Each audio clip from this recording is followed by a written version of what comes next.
Благодарам за присуството.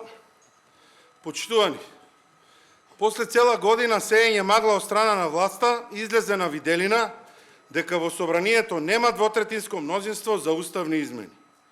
Во Собранието нема 80 пратеници, а надвор од Собранието над 80% од народот се противи на уставни измени под бугарски диктат.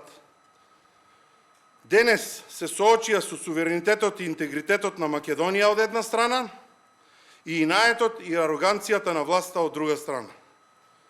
Она што владата го нарекува свршен чин кој мора да се земе или остави, народот го смета за распродажба на националните и државните интереси и одбива да го прифати. Уставни измени не се прават врз основа на натурање и диктат од надвор. Тоа е газење на достоинството и интегритетот на државата, но во исто време и погазување на суверенитетот, бидејќи народот е суверен, а тој во огромно мнозинство кажа не. Во целиот процес, кој што го правеше власта, исклучувајќи ја јавноста и опозицијата, а кога уследи сугестија дека грешат, се појави ароганција и игнорирање од нивна страна. Концесиите кои ги давале и ветувале за уставни измени во Собранието се доказ дека со државата и со националните интереси се однесуваат како да им се оставени од татковците и дедовците. Изворот на проблемот датира од 2017 година, кога потпишуваат договор со Бугарија кој наместо пријателство донесе тензии и уцени. И тогаш беа предупредувани за последиците и сега ги предупредуваме, ама Ковачевски и власта се тврдоглави или така сакаат да се прават.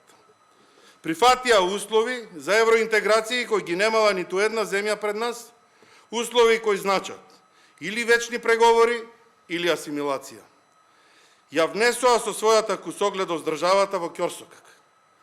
Сите рационални сили во Македонија, вклучително и ВМРО ДПМН, се обидува да им пружат рака за да се излезе од овој ќорсокак. Но тие тоа го одбија и да биде уште пострашно, ги етикетираа сите кои размислуваат поинаку од нив како антиевропски. Ширеа хистерии и поделби, но колку повеќе покажуваат очај, толку народот повеќе ќе ги казни на следните избори кои неминовно треба да се случат. Оваа власт е развластена.